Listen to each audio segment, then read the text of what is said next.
University. My team members are Srinika NS from CS branch GM University, Priyarika from IS branch GM University, Kavya from Data Science branch GM University. We are going to explain the experiment of basic process termination. Process termination is the act of ending a running program to free system resource and ensure a system stability. Windows provides a tools and commands for managing this, including graceful and forceful termination options. Proper process termination is crucial for maintaining efficient, stable operating system. How is forcing Windows operating system? What will be explained by Priyari?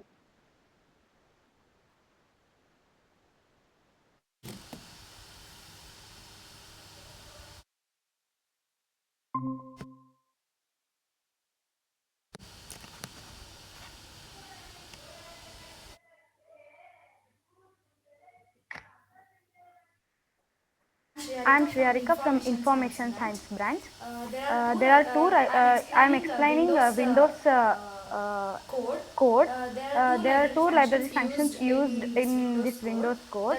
That one is hash include windows.h and hash include stdio.h. These two are header functions. The windows.h is a header function that provides access to the Windows API, including the create process function, which is used to create new process. Stdio.h function is a library function that says the or that explains the standard input or output header file used for functions like printf to display text. Next, we used int main and while loop. Int main, the entry point of it is the entry point of the program. The code inside main is executed when the program starts. While is the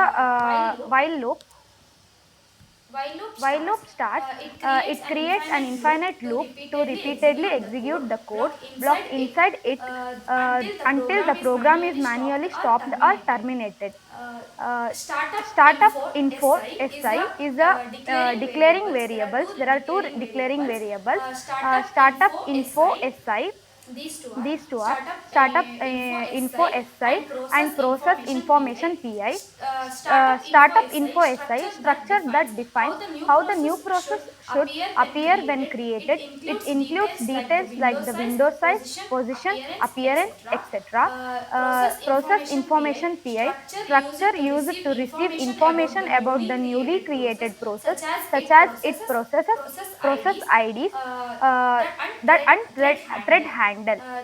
There are two initializing structures: zero memory si ampersand si size of si and si dot cb equal si dot cb size of si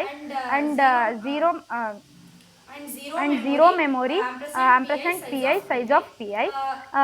Zero memory ampersand si size of si fills the si structure with zeros to initialize all members to default values. This ensures the structure is clean and avoids garbage values.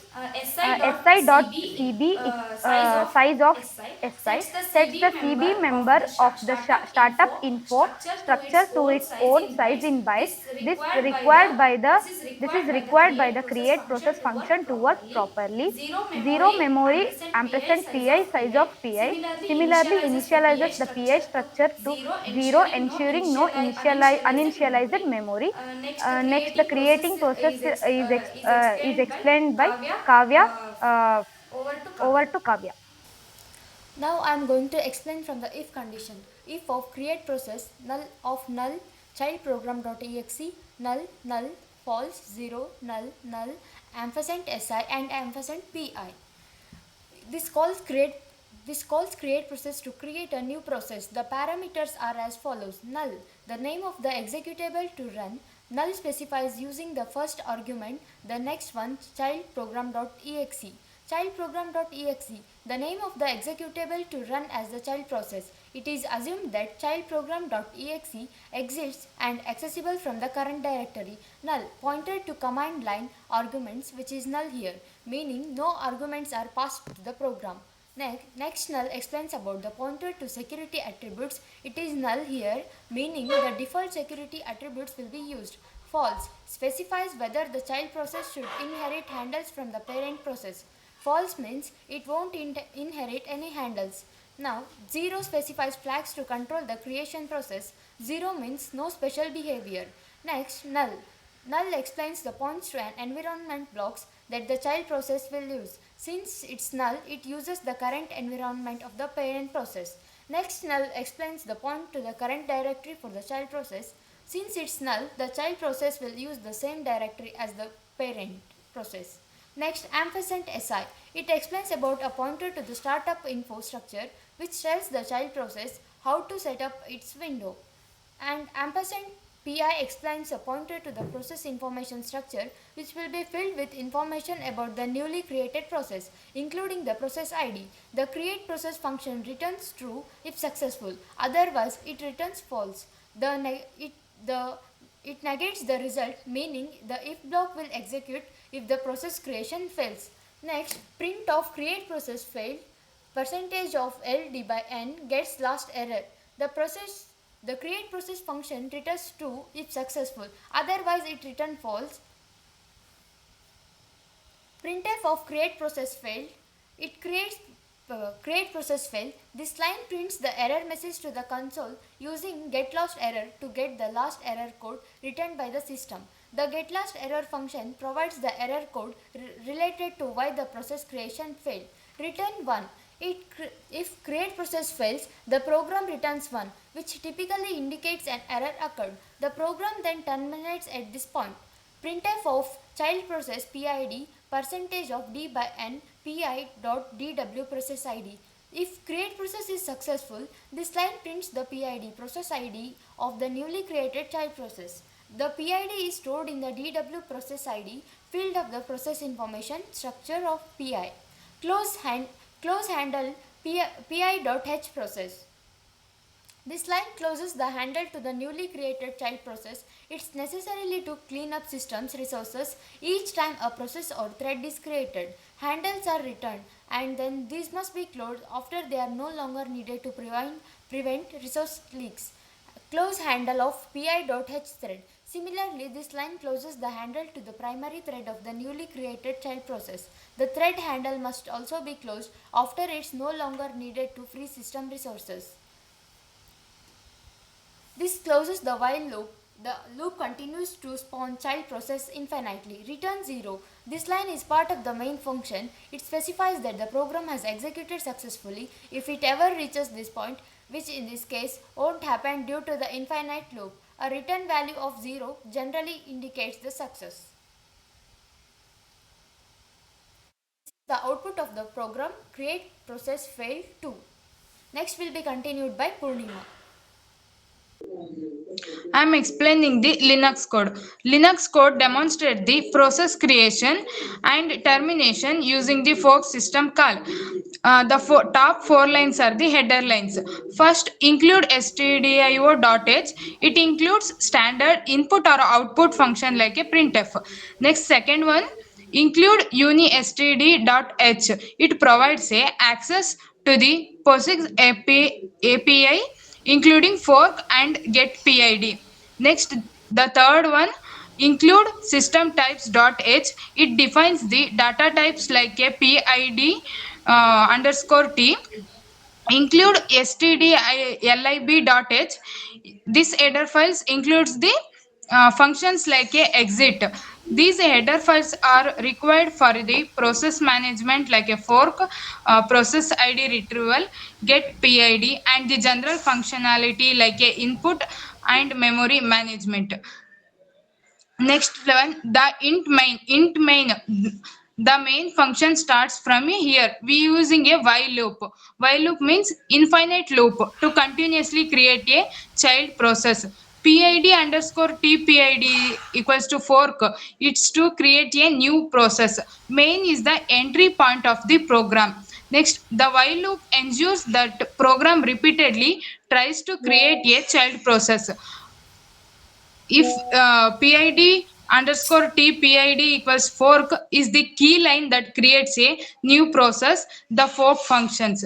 Next, it returns 0 in the child process, returns the child PID in the parent process, returns minus 1 if the fork fails. Next part of the code will be continued by the Shrinika NS. Thank you, Purnima. I'm Shrinika NS from CSC department. I'll be continuing the further part of this Linux code. I'll be starting from the if condition. If PID is less than 0, it checks if fork is failed. If the fork is failed, then it returns minus 1. This indicates a failure to create a new program. Next is the P error fork failed. This line prints the error message using P error. Next is the exit of 1.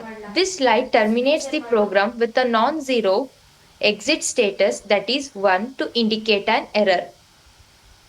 Next is the if else if PID is equals to 0.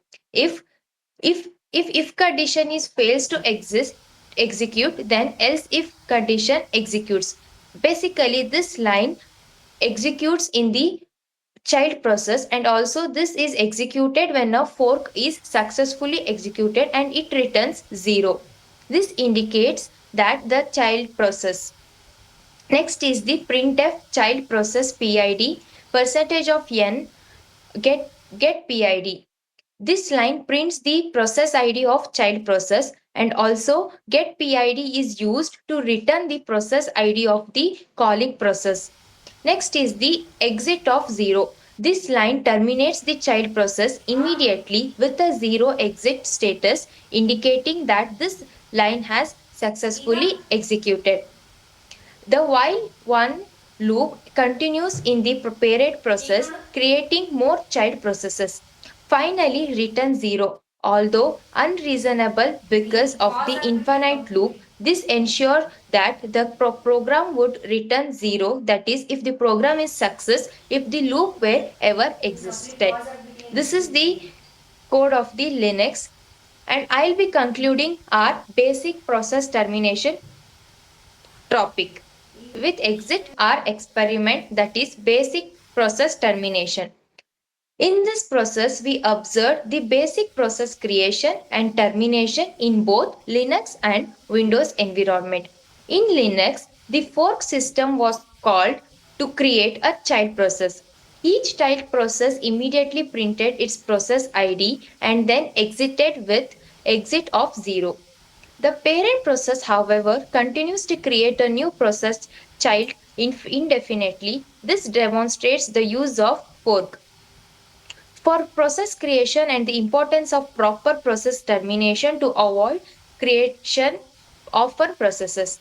In Windows, the create process function was used to spawn a new child process, executing a separate program using childprogram.exe.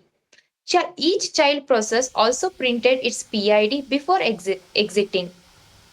Similar to Unix, the parent process continuously spawned child processes. This approach shows how Windows handles process creation and management.